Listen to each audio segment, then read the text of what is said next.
Embrace the fusion of data science and real estate as Ilija Lazarevic, business scientist and founder of DataBrut, navigates from algorithms to assets. Data science meets real estate. We will discover how data science is revolutionizing the real estate industry and learn about the groundbreaking role of automated valuation and machine learning in enhancing precision and efficiency in property assessment and transactions. Yep. Thank you. Hello, everyone. Really great to be here, and I'm so excited to present this interesting sphere of how we can apply data science in real estate. During this presentation, I will use term AI interchangeably with data science. And my general idea for this talk is to start explaining how AI can be used in real estate by using a real-world example, where AI has been used and is used as we speak. Then I'll go and mention a couple of other ways that AI can be utilized for the benefit of real estate. And then I will go describe some challenges, how we can solve them, and how we should do this in future. So before I go with this and start explaining this real-world example, let me have a few moments to say a few words about myself. I am a software engineer by vocation. I have over a decade of experience in working in software industry. In last around 6 years, I have been working on projects that involve application of AI. Namely, I have experience with implementation, also leading an implementation of projects that are using recommendation systems, although in a different industry, if we take this real estate industry as the main one, and then AVMs in the real estate industry. In last 2 years, I have opened my consultancy agency, and I've led and implemented these AVMs for real estate and real estate-related companies in European Union. Currently, I'm working on my solution for the market of Serbia. So this AVM that I'm talking about, it stands for Automated Valuation Models. And this example that I wanted to talk about basically tells us how AVMs are used, although in a different market, more mature market of USA. So why I chose this example? Because it really depicts how AVMs can be used for a business model and for a profit. So before I start explaining how AVMs are used and have been used in last 10 years, I want to try to depict what is the thing that was precursor to the companies in USA-based companies, to use AVMs for investments in real estate. This program is named iBuyer program. They started this program as a service around 10 years ago. And this program is when I say program, I mean a project and a service that is an intermediary service, an intermediary platform that enables sellers or the owners of real estate to sell their real estate to the highest bidder. And the highest bidders are on the other side of the service, and these players are companies that want to invest in real estate. So there are a couple of, let's say, most notable companies. This is, again, I want to say that this is not a promotional talk, but I will mention the names of the companies because it is important for the example. The name of the companies is, for example, Zillow, infamous Zillow, but then we have Redfin, we had Open Door and OfferPad. So all of these companies started entering and using this iBuyer program since 2014, and Zillow entered this program in 2018. They had a pretty good business using this program for real estate investments up until the autumn of 2021.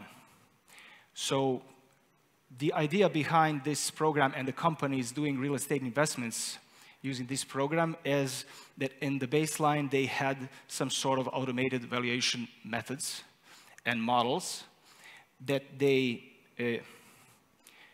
utilized to get the estimation of the prices of a real estate before they entered the market and bought the specific real estate that they were interested in. The iBuyer program had a couple of benefits if we compare it to the traditional way of selling and buying real estate. One of these benefits is that the seller could sell his real estate really easily and quickly, or quicker than the traditional way. They get the cash, although the amount of the real estate or the cash they would get it, the amount of the cash would be slightly lower than if they were to use the traditional way. So there was a incentive for them to use this iBuyer program. On the other side, you had these companies that could invest in real estate on scale. So it was easy for them to enter the market, buy real estate, and then eventually sell it. The business model was to have this AVM, but also forecast the prices of a real estate in next 3 to 6 months, so they could see if it is worth for them to enter the market, buy the real estate, and have time to do the refurbishing and sell it afterwards for profit. So, like I said, Zillow entered this program 2018, and everything was good up until autumn of 2021. What happened in that period? Well, in 2020, we had the COVID pandemic. The prices of real estate plummeted, and there was quite some period of time where the prices were, well, the market was waiting for correction and for prices to go up, and that happened in the summer of 2021. Between the summer of 2021 and the autumn of 2021, the prices were going up, and it was really the place and time to start investing in the real estate, because at some point you could enter, and another point the average price would be higher, and you could sell your real estate, the real estate of your portfolio, for a profit. However, in this period, there were other factors that all these companies were concerned of. So the factor of Fed increasing the interest rates, the inflation in USA, also the manpower required to do the refurbishing of the house before you resell it was also lacking, in deficit. And all these companies, almost all, slowed down their process of investing. So they waited to see how the prices that were at that time growing up, how these prices will start to correct. Eventually, these prices did plateau, and the correction was there. But as I said, almost all companies did slow the process. Zillow didn't, and they had this, let's say, bad strategy of investing in some cases for overpriced real estate. So eventually they ended up with a lot of real estate in their portfolio that they were not able to sell for profit. And this is the reason why they have decided to shut down this project, and this is something that got, let's say, a big coverage in media. They said that their idea was to be a market setter and not leveraged market trader. Of course, other companies continue to do this, but Zillow had this, their Zillow offers department closed, and this closing of the department was, well, the process also included firing up to 25% of the employees, or around 2,000 of them. So you can now get the idea of how big business it was. There are a couple of things to have in mind when we try to imagine how AVMs are playing a role here. This image here is one of the interesting things that you have to have in mind, and this is that these AVMs look into the characteristics of a real estate. And specific parts of USA have preponderance for cookie-cutter homes. These cookie-cutter homes, you probably can imagine what am I talking about right now? And this is that these homes, these residential real estates, are very similar to each other. So the algorithm can be really accurate at doing the valuation of each of them. Of course, in other parts of the USA, or for example, in Europe, you have a wide variety of residential real estate, and this is the place where AVM can have some challenges in doing this valuation. So, like I said, it was based in US, but companies try to exploit this benefit of a very similar real estate in specific parts, for example, Phoenix and other cities in USA. So as I said, these AVMs try to do this valuation, automated valuation, and the essence is that you have to have a lot of transactional data, historical data, that these models can utilize, search for similar characteristics in similar real estate, and then base their valuation upon that. Other part that Zillow had used for their real estate investment purposes in business is this forecasting part, where they try to forecast the price of the trend of the price in next 3 to 6 months. And this is something that can be challenging in the markets where unprecedented events can include and create turbulence. So you have this uncertainty that is going to make your investment business a bit tougher or challenging. So when we talk about AVMs, and through this example, I have tried to depict how these two things can provide you with a sound business model. But what I have been doing and working on is specifically the first part, where I use the historical data and then try to do the valuation at the point in time when I need this valuation. So I'm not trying to look into the future, because it can be challenging to do that. Now, when we go and look for other ways of how we can use AI in the real estate domain, we have these recommendation systems as well. And these recommendation systems are also very interesting. We can split them or separate them conceptually into two groups. One group would be the group where you have this data, characteristics of real estate, internal and external ones, and then you find some measure of similarity that you're going to use to provide these recommendations for your clients. Your clients can be clients on the public listing, and in the process of their search, you can provide them with recommendations. This approach is a bit simpler than the conceptually approach in another group, where you need to have the data from your clients as well. So you can use their data that they leave while registering, then their search history, their viewing history, and incorporate that into a recommendation system. What is more interesting is, for example, another company that is also famous, and they do business in real estate, is Airbnb company. And they have a couple of Medium articles where they describe how you can use recommendation systems and enhance them through various ways to achieve better rates of conversion. And these systems, so this is a real estate domain, but we are not talking about investment, we are talking about renting. And these systems, they went to describe how they did this with recommendations on their side. You need to look at the characteristics of a real estate. You also have a lot of textual data from the reviews, so you can use models, NLP techniques and large language models for that case, while also you have photos of exterior and interior that you can also process and find a way to generate similar real estate that can be interesting for your clients.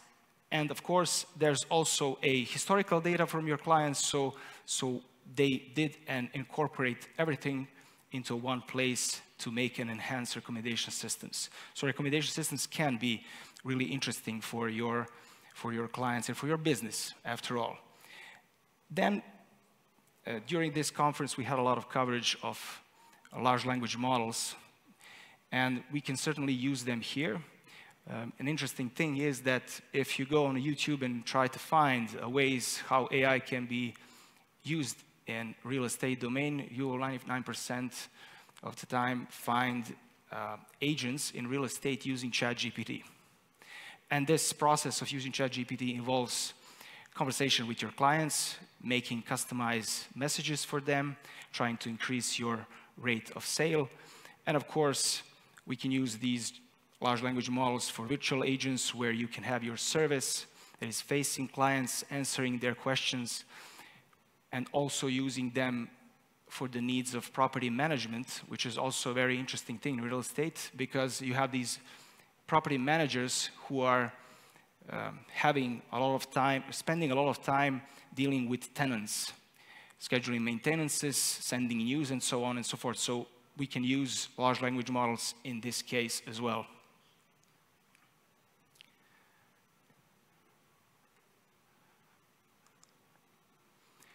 So what are the challenges? Because we certainly have them when we try to apply AI in real estate. It really depends.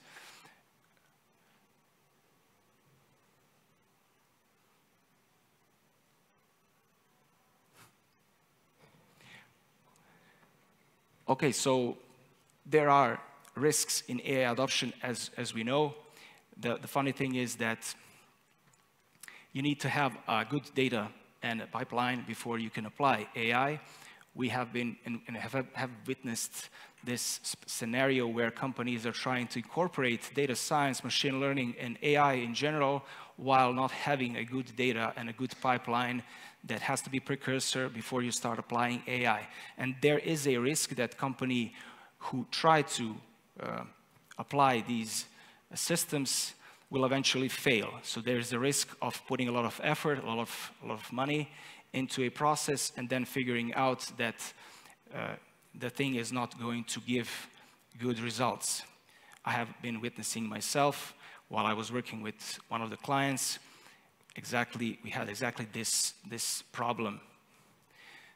Then this market inertia, this is something that we in IT industry are not aware of because we hurry to incorporate new advancements, technological advancements into our work, everyday tasks, and to make our lives easier. But some industries, like real estate industry, they are reserved and they are suspicious of this new technology.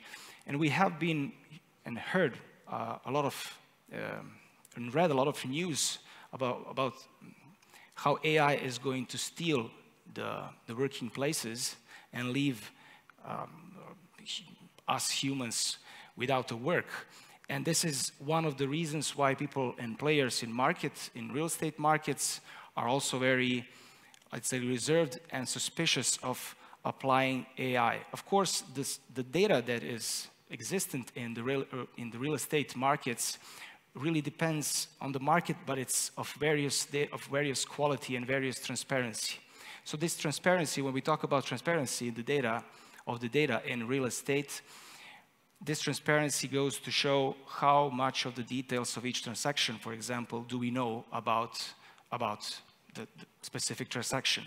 So yes, you will know about the characteristics of a real estate, but then there is also things that are written, said, that are not documented. And again, I say that in Western markets, you have a high level of data quality and transparency, while if you go from the West, like USA, Canada, and West European countries, to the East, this transparency is lower and lower. So you get data of low quality that you can use for AI services and AI-based services. And then you, for example, cannot lean 100% on the state cadastre information. You also have to use secondary information, for example, public listings, and try to enhance your data with that secondary information. And you can figure out that it's not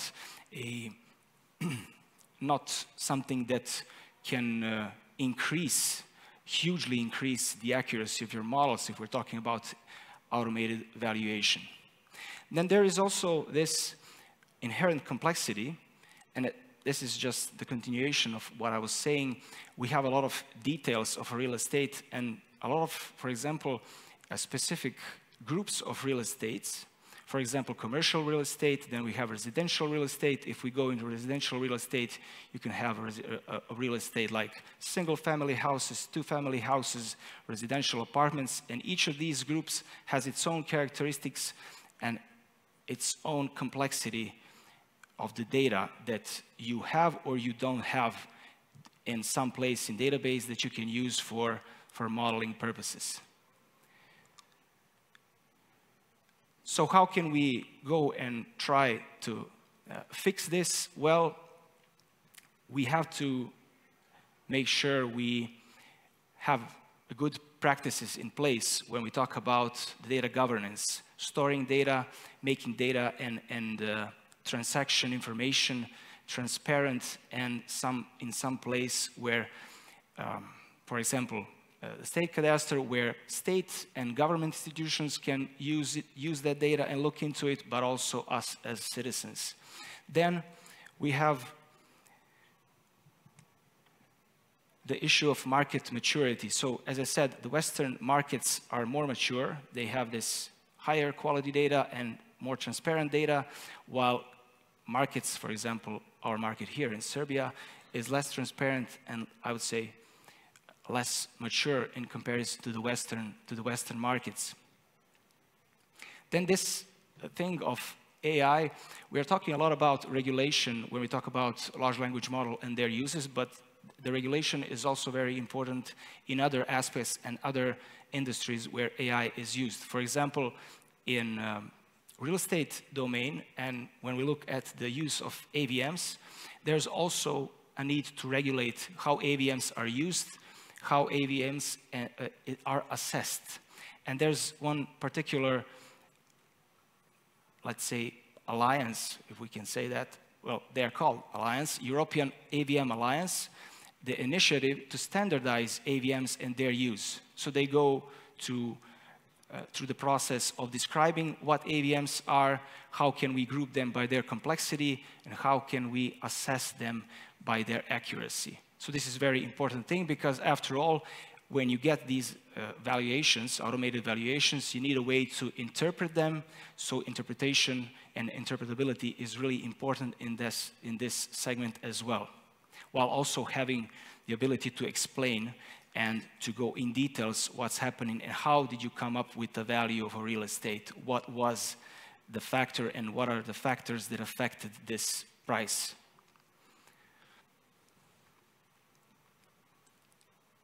And of course, one thing, there's also, I would say, a shame is that computer vision and NLP did take away all the fame from other domains in AI that are very interesting. For example, graph neural networks are interesting for real estate because we can try and use this data, the transactional data and the public listing data that has its geospatial component, and we can try to represent this data through a graph and then try to model and get the results, for example, of automated valuation by using graph neural networks. I'm sure that there will be other approaches that will enable us to use AI more successfully in real estate domain as well. Now I will be able to, I want to answer your questions, if there are any.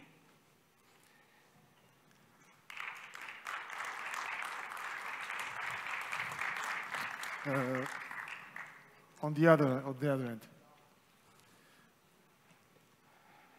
If I can add, before the microphone gets there, I mean, my question would be, I can see immediately that they could be using this for doing descriptions of the real estate, which they are very weak in, or it might be expensive for them.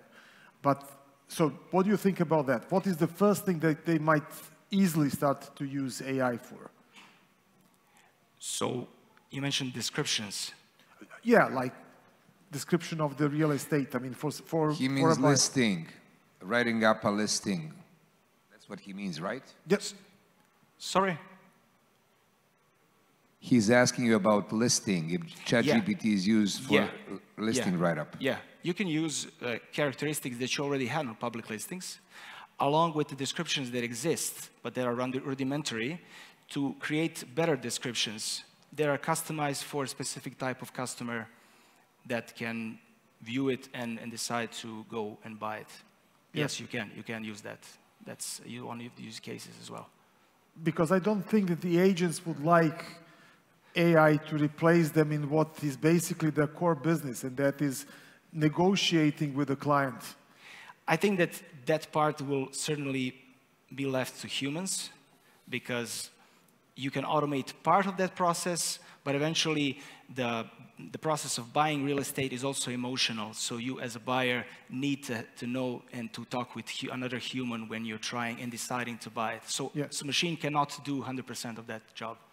Let's hear the question. Well, first of all, I would love to see your model, if at all possible. Wanted to ask you, when you do, well, in your AVM, out of 3 valuation methodologies that are accepted in the industry, which is replacement, income approach, and comparison. I assume your AVM is taking into account all 3 of them and mixing them based on the relative weights, and then it spits out the answer. Is that how it works? So it's based on market approach. So I take into consideration the historical transactions. At least one of the AVMs was using that. And then, well, then the magic happens. Yeah. But wouldn't it be easier to just do income approach? You'll probably get more precise. Sorry, value. Income approach on residential real estate, or are we talking with the commercial? Both, residential and commercial. Well, yeah, but market approach have less is variables. I mean, your biggest variable would be lending rate, right? Yeah, of course. And inflation and relative corrections, which can be easily adjusted. You can just regress them if nothing else, right? Of course, you can use that information as well. Yeah, you can use renting information alongside with the information of public listings and transactions to form a better model, enhanced model. But yeah, of course. So when we talk about rents and data for rents, there's a lot less of that data than the data about the transactions. So in that sense. True, but then you can use capitalization rate. Okay, without going into too much detail, can I see your model, please? We can talk about it, yeah. Thank you. You're welcome. Any other question? Okay, Ilija, thank you. Thank you for the presentation. It was very interesting. I enjoyed it, and I was just thinking how it is going to become practical. Yeah. Anyway, I'm presenting you with the certificate that we are giving to the lecturers at DSC. Thank you. Thank you. Thank you.